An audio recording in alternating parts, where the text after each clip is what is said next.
Hey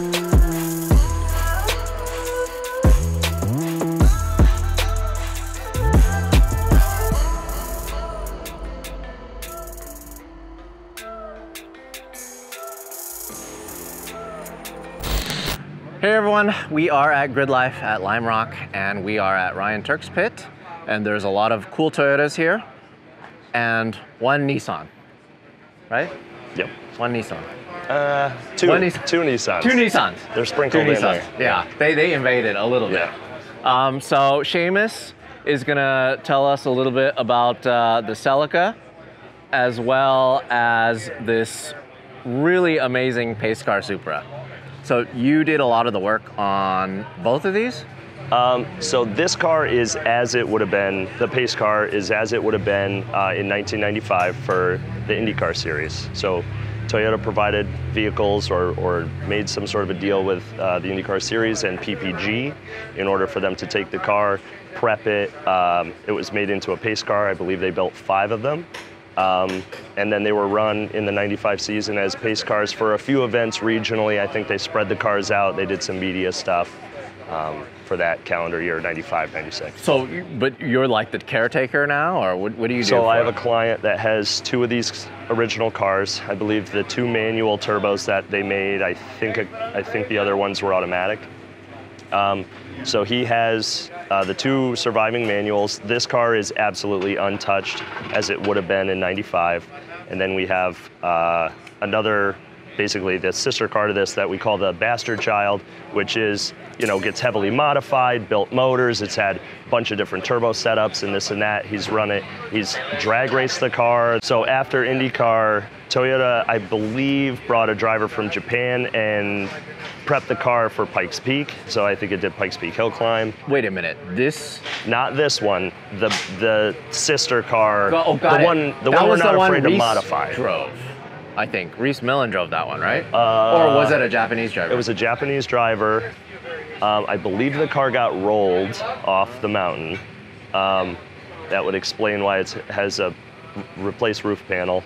And again, we're talking about the other car. Right. This is the prime time 95. But this was not a yellow car. This was a white car. They were painted. all originally white. Oh, correct. Yeah. Okay. And so it then was PPG. This is a specific PPG color as well as the side colorway, but they, when they did their initial, I believe it was Sports Car Mag or somebody did their initial like press release, they had the names of the colors, which I believe were new for that calendar year. So they used the new colors that they were producing for this scheme and did it that way. So I don't even believe that this is any version of an OEM Toyota color. That is the coolest plate. Yeah. That is incredible. Yeah. So your client got this plate? Yes. Yep. So cool. Yeah. So and he's a big Toyota guy. Does he just take this to shows or what? For the most part, it sits in what we call the barn and just kind of hangs out. He owns a Toyota dealership, so he's a old school Toyota race car guy. So he ran in Speed Vision World Challenge, back in the early 90s. He's been a avid, Supra, SW20 MR2 guy, basically brand loyal to Toyota forever. I can't tell you how cool this thing is. Like, it's just so 90s in every single way. And it's also like all 90s parts, right? I mean, it was built in the 90s. You got some, it looks like Tain EDFC or Tain coilovers? No, they are Tain Comfort Max Ultra Comfort. I don't know. Ultra Comfort. Yeah, super soft luxury comfort ultra. Toge? I don't know. But yeah, these were just, a simple Tain setup. Now, this was not how it would have been in IndyCar just because that wasn't in our market at the time. And the T37s are OG finish and they are from that era, but this isn't what would have been on the car for IndyCar. They had made some deal with an American wheel manufacturer at the time, and it was chrome or something. But yeah, it's an interesting spec car. I mean, it's a Premier Edition, which I believe was like the early version of what we now call the launch, right, for the Mark V. It's a hardtop, twin-turbo, 6-speed car with cloth interior. in the US market, that's pretty uncommon. They certainly produce them. I'm pretty sure it was by order only, or in certain weird circumstances with special models or something like that. I can't even guess how much this is worth right now. I think about that all the time. I think about that when the car's on the trailer behind me, and I'm like, I might have a priceless artifact here, you know? It just looks like these Supras, Mark IV Supras, specifically left-hand drive. The graph is just, I don't even, do you know vertical. how much the last one sold for? Like the really clean one on Bring a Trailer? So, Bring a Trailer, I do not believe holds the record for the current highest price sale. I believe that when Corey's cars, I don't know if you've heard about the auto auction kind of in the Massachusetts, New Hampshire region. He had a collection of cars that were extremely low mileage. I believe either that auction or potentially an auction including Brooklyn Auto Sales Supra was somewhere north of 350, as far as I know. So who knows how much this one is? I mean, some people might argue with me on this, but I kind of feel like this is the most historically significant Mark IV Supra in the country, certainly in the US market and certainly in road racing.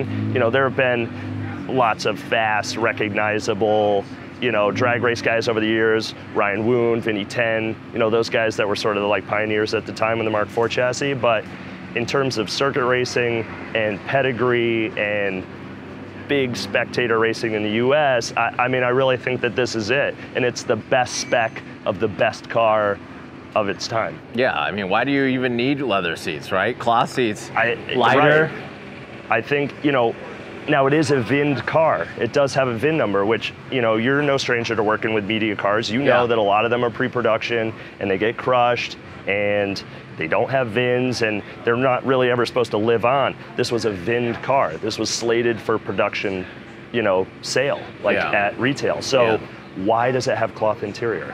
Why is it this weird spec? Why does it have a factory hardtop? How many miles is it on this? 7,400 miles. 7,400? Yeah. That's why the plastic still has its... And it's not sticky. It's the plastic it still has its texture. Yeah. Jeez. No way. Yeah. I mean, it's nerve-wracking to drive this thing. No. Now, it's not a pristine car. It's not this ultra bubble car and everything's perfect and whatever. It's got a cage in it. It's got a kill switch. It's got all exposed wiring for, the pace car lights and stuff. They never intended for this to be anything more than kind of a, this is a waving car, this is a whatever, create hype and it will crush it. Or somebody will take it or buy it, who cares? It'll sit in a dusty lot and we'll figure out what to do with it later. But now looking back, certainly at the extreme, concourse level cars and what their value looks like, let's look at a car that has historic significance, especially right now when Toyota is pushing so hard with motorsport and, they're spending money and they're focused on it, and like right now it's kind of like the perfect time, the pinnacle, But again, this is my opinion, so. What's up? This is my opinion, so I don't, No. I like your opinion. I try to take a broad spectrum on okay, what's the total movement right now in motorsport? Who's spending money at the OEM level? What are they focused on? Are they putting out special models? Are they putting out performance models? Right now, Toyota's killing it. Yeah. They care. They really actually care. Look at this. Right. Ryan's 86 drift car. Look, and then we have the crazy Formula Supra, my abomination of a camera car. This crazy thing, it's crazy. And then, next week I'm gonna be driving the manual A91. Yep. And also I'm gonna be driving the GR Corolla next week. That is a car they didn't need to build, and I love them for it. Everybody had their, let's call it decade run, right? And, for me, from my perspective, Toyota killed it in the 80s. No doubt about it. Toyota was on top in the 80s.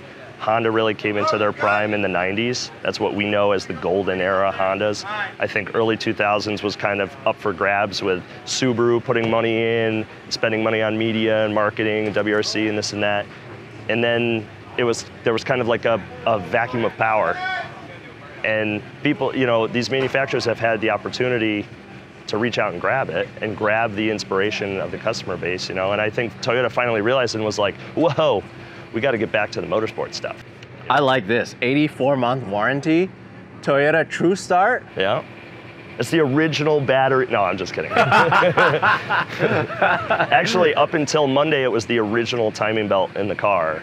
But I plan on taking it on track, so I'm like... That is so cool. So I was planning on doing 2 cars in one video, but honestly, this car is so interesting to me, you know, because like you said, most of these marketing vehicles get crushed. I mean, like we had one that was crushed. Our SEMA car got crushed recently.